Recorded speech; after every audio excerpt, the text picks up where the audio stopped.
अस्सलाम वालेकुम dear students, myself Asad Ali Bajwa. बच्चे आज हमने एफएससी पार्ट 2 का एक्सरसाइज 2.4 का क्वेश्चन नंबर 5 सॉल्व आउट करना है। लास्ट टाइम हम क्वेश्चन नंबर 4 तक कंप्लीट कर चुके हैं। आज हम एक्सरसाइज 2.4 का क्वेश्चन नंबर 5 सॉल्व आउट करेंगे। और क्वेश्चन नंबर 5 की बच्चे स्टेटमेंट देखिए हमारे पास क्या है। डिफरेंशिएट एक्स, पहला पार्ट है इसका x square minus 1 over x square with respect to x की पावर 4। क्या करना है बच्चे हमने कि यहाँ पे x square minus 1 over x square को हमने डिफरेंशिएट करना है विद रिस्पेक्ट टू एक्स की पावर 4। एक्स की पावर 4 की रिस्पेक्ट से हमने इसको डिफरेंशिएट करना है। तो आप देखिए यहाँ पे हम लेट कर लेंगे कि a इक्वल है, ये चूंकि हमारे पास x के दोनों वेरिएबल x यहाँ पे यूज हो रहे हैं, तो x और y के अलावा हम किसी थर्ड वेरिएबल के इक्वल इन दोनों वैल्यूज को लेट कर लेंगे। तो बच्चे आपने लेट कर लिया कि a इक्वल है x square minus 1 over x square. इस वैल्यू को a के इक्वल लेट कर लिया, इस वैल्यू को b के इक्वल लेट कर लिया। अब चूंकि हमने इस वैल्यू को डिफरेंशिएट करना है with respect to this value, ठीक है। तो अगर ये वैल्यू a के इक्वल है, ये वैल्यू b के इक्वल है, तो यहां से हम फिर फाइंड आउट क्या करेंगे, dA बाई dB, कि हमने a का डेरिवेटिव फाइंड आउट करना है विद रिस्पेक्ट टू b। जिस तरह हम लास्ट वाले लेक्चर में फाइंड करते थे dx बाई dy या dy बाई dx। तो dy बाई dx का क्या मीनिंग है बच्चे यहां पे कि हम y का डेरिवेटिव लेते थे विद रिस्पेक्ट टू x के। अब हमने a का डेरिवेटिव लेना है विद रिस्पेक्ट टू b के, तो हम यहां से dA by dB find out करेंगे। तो देखिए हमारे पास हमने क्या किया बच्चे, differentiate a with respect to x, कि a को हमने डिफरेंशिएट करना है विद रिस्पेक्ट टू x के। x की रिस्पेक्ट से क्यों इसको डिफरेंशिएट करेंगे, क्योंकि इसमें जो वेरिएबल इन्वॉल्व है वो वेरिएबल x है। तो यहाँ पे बच्चे क्या आ गया, dA बाई dx इक्वल आ गया d by dx into x square minus 1 over x square. अब यहाँ पे देखें तो ये एक्स स्केयर वैसे आ गया। अब ये जो 1 ओवर एक्स स्केयर है, ये जो x की पावर 2 है, जब ये ऊपर जाएगी तो क्या हो जाएगा, x की पावर माइनस 2 के इक्वल आ जाएगा। अंडरस्टैंड। अब उसके बाद देखें तो हम इसका डेरिवेटिव फाइंड आउट करेंगे। एक्स स्केयर का डेरिवेटिव फाइंड करें बाय यूजिंग पावर रूल। तो पावर जो है 2 वो स्टार्टिंग पे आ गई, इसकी पावर में से एक हमने माइनस करके लिख दिया। फिर जिस वैल्यू की पावर है, किसकी पावर आ रही है यहाँ पे, x की पावर आ रही है, तो यहाँ पे हमने फिर x का भी डेरिवेटिव लिया। माइनस जब इसका डेरिवेटिव लेंगे तो ये -2 पावर जो है वो स्टार्टिंग पे आएगी, ऐसे ही होगा। और ये जो माइनस है ये दरमियान वाला माइनस हमने लगा दिया। अंडरस्टैंड बच्चे। उसके बाद इस x की पावर में से हम एक माइनस करके लिख देंगे, तो x की पावर क्या आ गई, -2 -1। फिर जिस वैल्यू की पावर है हम उसका भी डेरिवेटिव लेंगे, और हमने इस तरह x का डेरिवेटिव ले लिया। अब उसके बाद देखिए बच्चे यहाँ पे 2x की पावर 2 -1 करेंगे तो क्या आएगा, 1 आ जाएगा। तो किसी की पावर 1 हो तो वो ना भी लिखे तो कोई चेंजिंग नहीं आती फ्रैक्शन में। तो क्या आ गया बच्चे, 2x। अब x का derivative with respect to x लेंगे तो क्या आएगा, 1 आएगा। वो हमने नहीं लिखा, डायरेक्टली मैंने लिख दिया ये। अब ये माइनस और ये माइनस क्या होगा, प्लस हो जाएगा। तो यहाँ पे क्या आ जाएगा, 2x की पावर -2 और -1 क्या होगा, -3 हो जाएगा। और यहाँ पे x का derivative with respect to x लेंगे तो क्या आएगा, 1 आएगा। अंडरस्टैंड। अब उसके बाद बच्चे देखें तो ये जो x की पावर -3 है, जब ये डिवीजन में आएगी तो पावर क्या होगी, प्लस में चेंज हो जाएगी। जब पावर प्लस में चेंज होगी तो ये हम इसका एलसीएम लेंगे। एलसीएम क्या आ गया बच्चे, इसका x की पावर 3 आ जाएगा। अब x की पावर 3 2x से मल्टीप्लाई होगा तो क्या आ जाएगा, 2x की पावर 4 प्लस क्या आ गया हमारे पास 2। ये किसकी वैल्यू आ गई, dA बाई dx की वैल्यू हमारे पास आ गई है। अब उसके बाद देखें तो हम डिफरेंशिएट करेंगे b को विद रिस्पेक्ट टू x के। जिस तरह आपने a को डिफरेंशिएट किया है विद रिस्पेक्ट टू x के, सेम ऐसे ही हम b को भी डिफरेंशिएट करेंगे विद रिस्पेक्ट टू x के। तो क्या आ जाएगा db by D x equal D by D x, और b किसके इक्वल था x की पावर 4 के। तो यहाँ पे हमने इसकी पावर वैल्यू जो है वो लिख दी। अब उसके बाद देखिए बच्चे, तो यहाँ पे भी इसका जब डेरिवेटिव लेंगे तो पावर रूल यूज होगा। 4 पावर स्टार्टिंग पे आ गई, इसकी पावर में से एक कम करके हमने लिख दिया। फिर जिस वैल्यू की पावर है हमने उसका डेरिवेटिव लिया, तो वो हमारे पास पावर किसकी आ रही है, x की पावर आ रही है, तो हमने उसका डेरिवेटिव ले लिया। अब यहाँ पे 4x की पावर 3 आ जाएगा, और अगर x का derivative with respect to x लेंगे तो वो 1 आएगा, और ये मल्टीप्लाई करवाने के बाद हमारे पास 4x की पावर 3 आ गया। ये किसकी वैल्यू आ गई हमारे पास, db बाई डी एक्स की। अब हमारे पास da बाई डी एक्स की वैल्यू भी मौजूद है, और db बाई डी एक्स की वैल्यू भी मौजूद है, कि da बाई डी एक्स की वैल्यू ये हमारे पास आ गई, db बाई डी एक्स की वैल्यू ये आ जाएगी। लेकिन आपने फाइंड आउट क्या करना है, यहाँ पे आपने फाइंड करना है da बाई db, कि हमने a को डिफरेंशिएट करना है विद रिस्पेक्ट टू b के, ठीक है। तो इसलिए हम da by db find out करेंगे।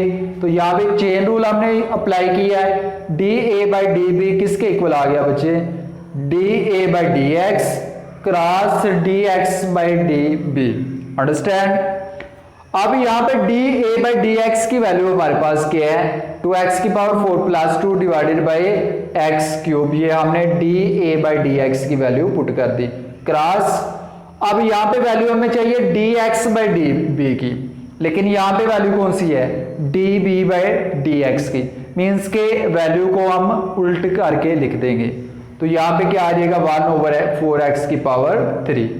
अब इन दोनों वैल्यू में से देखें तो कॉमन क्या आता है, 2 हमने कॉमन ले लिया। यहाँ पे क्या बच गया बच्चे, x की पावर 4 प्लस क्या आ गया 1 डिवाइडेड बाई 4x की पावर 3, इस x क्यूब से मल्टीप्लाई होगा तो क्या आ जाएगा, 4x की पावर 6 आ जाएगा। अब ये 2 इसके साथ कैंसिल आउट हो जाएगा, तो यहां से बचे da बाई db की जो वैल्यू है, जो आंसर है इसका, वो आ जाएगा x की power 4 plus 1 divided by 2x की पावर 6, ये इसका आंसर आ जाएगा। अब इसके बाद जो नेक्स्ट हमारे पास पार्ट्स हैं बच्चे, पार्ट नंबर हमारे पास 2 है, तो पार्ट नंबर 2 भी सेम पार्ट नंबर 1 की तरह आपने करना है कि पहली वैल्यू को a के इक्वल ऐड कर लें, सेकंड को b के इक्वल ऐड कर लें। तो जब आप फर्स्ट वैल्यू का डेरिवेटिव लेंगे जो कि 1 प्लस एक्स स्क्वायर होल की पावर n आ रहा है, तो पहले तो आप इसका जब डेरिवेटिव लेंगे तो पावर रूल यूज करेंगे। सेम आपने यही मेथड अप्लाई करना है और पावर रूल को यूज करते हुए सॉल्व आउट करेंगे। पार्ट नंबर 3 जो है उसमें भी आप पहली वैल्यू को a के इक्वल ऐड कर लें, a के अलावा या b के अलावा भी आप किसी और वेरिएबल के इक्वल भी ऐड कर सकते हैं, लेकिन ये माइंड में रखना कि x और y के अलावा हो, कोई भी वेरिएबल हो। तो यहाँ पे तीसरा पार्ट भी सेम इसी तरह से होगा। पार्ट नंबर 4 जो है, पार्ट नंबर 4 हम अभी सॉल्व आउट करते हैं। बाकी के पार्ट्स जो मैं नहीं करवा रहा वो आपने खुद ही अटेम्प्ट करने हैं। पार्ट नंबर 3 जो है उसमें आपने क्वेश्चन रूल अप्लाई करना है, अंडरस्टैंड। जब a का डेरिवेटिव लेंगे तब भी, जब b का डेरिवेटिव लें तब भी, और एट द एंड आपने क्या यूज करना है, चेन रूल अप्लाई करना है। अब हम आते हैं पार्ट नंबर 4 की तरफ। हम पार्ट नंबर 4 को सॉल्व आउट करते हैं।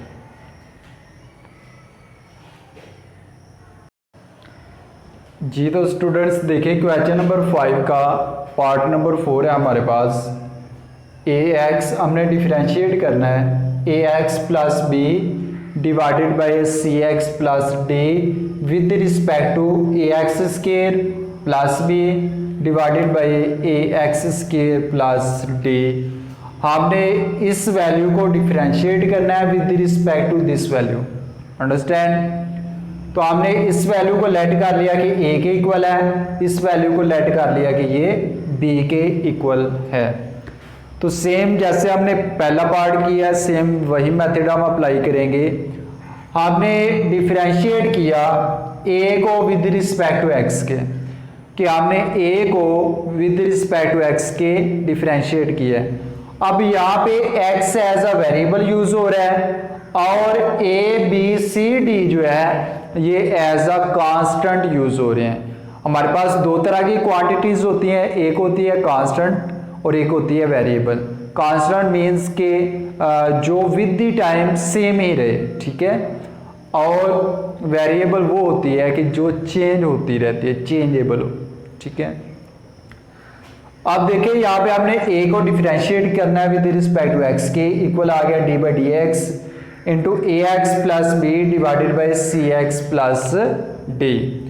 तो यहाँ पे दो वेरिएबल या दो वैल्यूज जो है वो एक दूसरे से डिवाइड हो रही हैं। तो लास्ट टाइम भी मैंने बताया था कि जब दो वैल्यूज डिवाइड हो रही होंगी तो उनके लिए आप यूज करते हैं क्वोशंट रूल, ठीक है। तो हमने यहाँ पे क्वोशंट रूल को अप्लाई किया है। क्वोशंट रूल के अकॉर्डिंग क्या होगा कि जो वैल्यू डिनोमिनेटर में है, डिनोमिनेटर क्या होती है, जो वैल्यू डिवीजन में होती है उसका क्या हो गया हमारे पास स्केयर आ गया, सी एक्स प्लस डी का क्या आ गया बच्चे, स्केयर आ जाएगा। फिर यहाँ पे हम नीचे वाली वैल्यू को छोड़ देंगे, ऊपर वाली वैल्यू का डेरिवेटिव माइनस ऊपर वाली वैल्यू को छोड़ दें और नीचे वाली वैल्यू का हमने डेरिवेटिव ले लिया। अंडरस्टैंड, क्लियर है बच्चे यहाँ तक। अब उसके बाद देखें तो ये नीचे वाली वैल्यू तो सेम वैसे ही आ जाएगी, सी एक्स प्लस डी होल का स्केयर वैसे आ गया। अब ये वैल्यू भी सेम वैसे ही आ जाएगी, सी एक्स प्लस डी ये वैसे आ गया।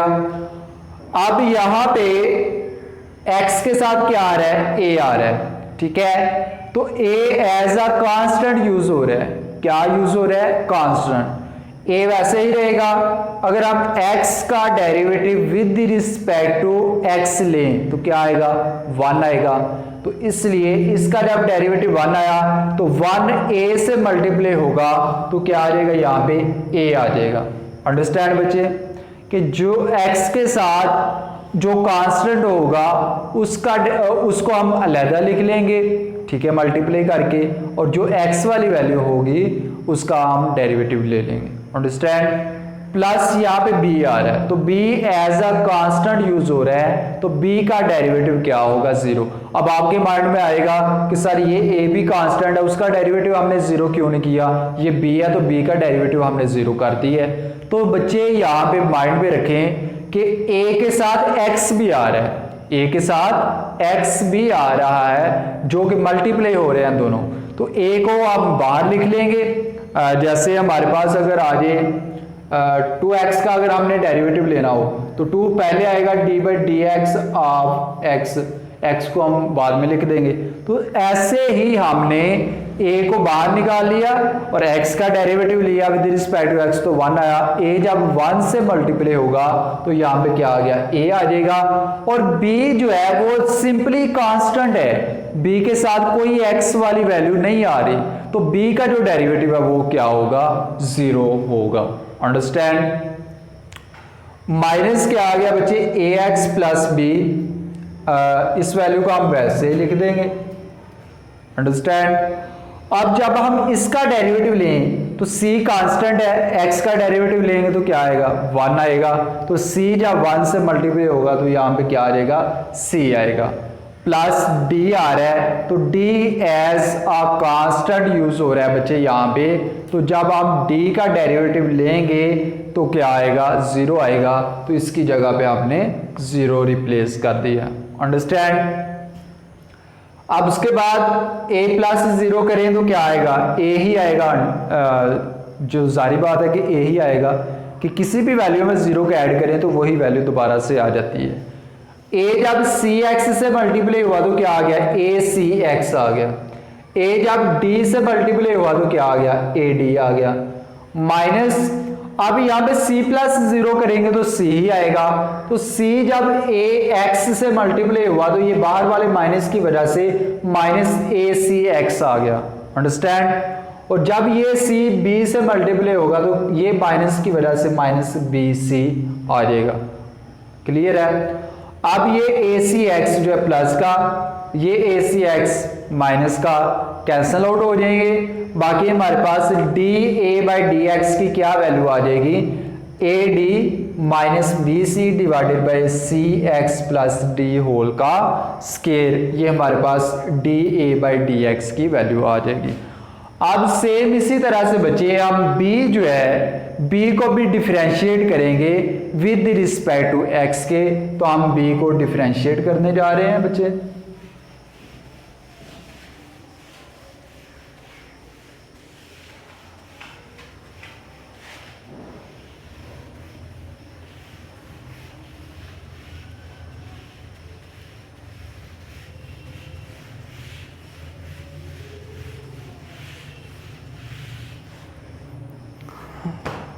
अब देखिएगा यहाँ पे क्या हम b का डेरिवेटिव लेंगे विद रिस्पेक्ट टू x के, ठीक है।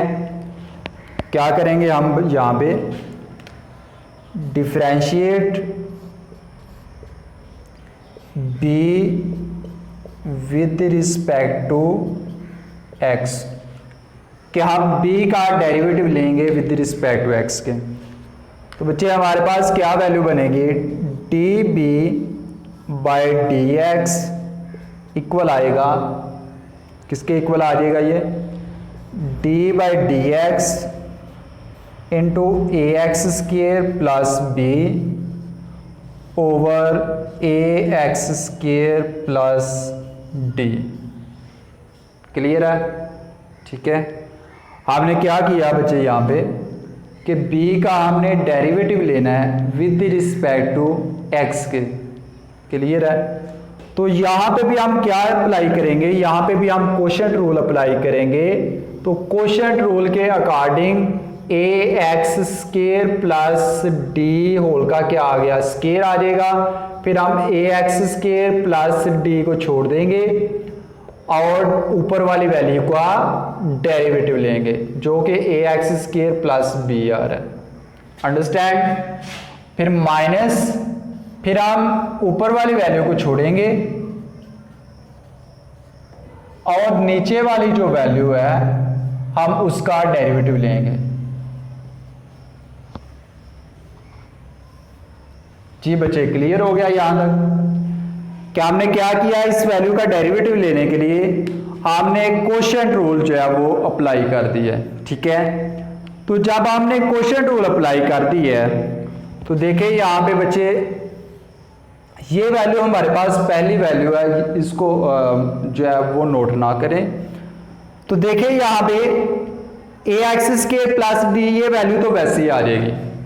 क्या आएगा यहाँ पे, D B by D x equal आ जाएगा।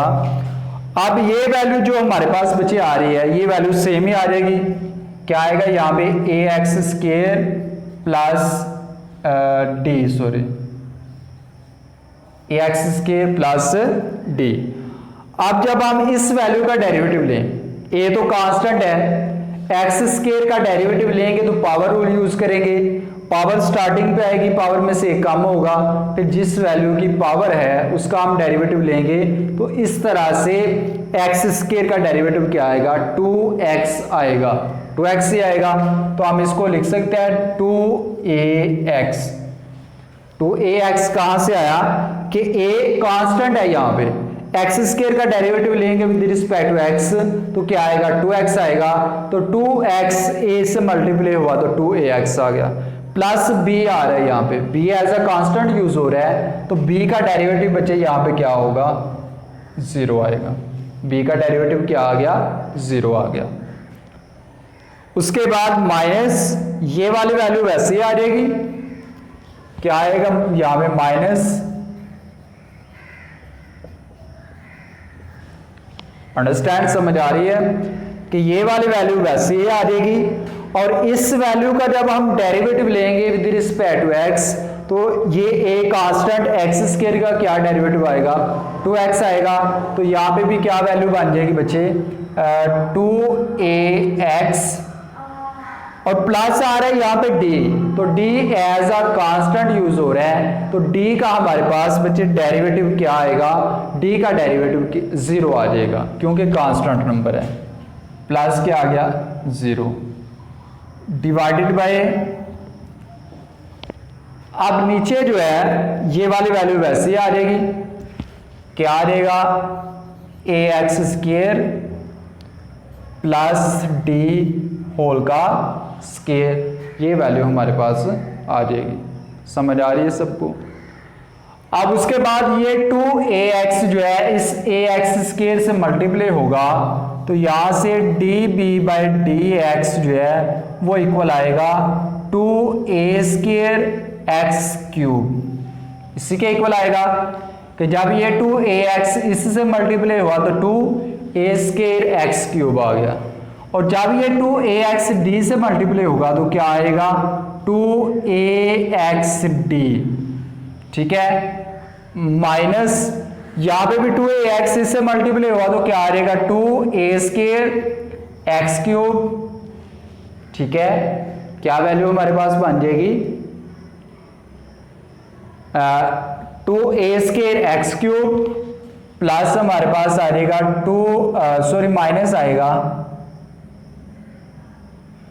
abx, ये वैल्यूज हमारे पास बनेंगी, divided by ax² plus d whole का स्क्वायर। तो उसके बाद बच्चे देखिए, तो ये वाली वैल्यू प्लस की और ये माइनस की कैंसल आउट हो जाएंगी, तो यहां से हमारे पास db/dx जो है वो इक्वल आएगा, db/dx किसके इक्वल आ जाएगा, 2axd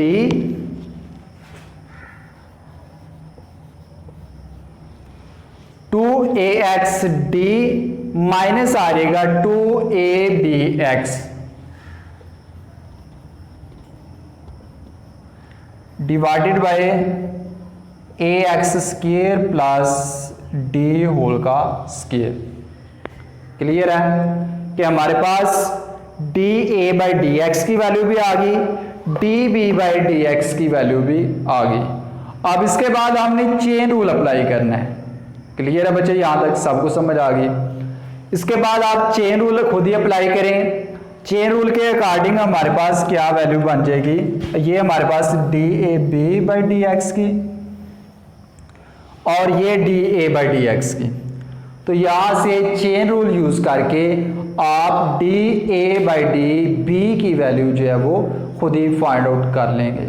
तो आई होप कि आज का जो हमारा लेक्चर है सब स्टूडेंट्स को वो क्लियर हो गया है। लेकिन फिर भी अगर आपको कहीं से समझ नहीं आई, कहीं पे कोई प्रॉब्लम है, तो आप दोबारा मुझसे डिस्कस कर सकते हैं। स्टूडेंट्स अपना ख्याल रखिएगा।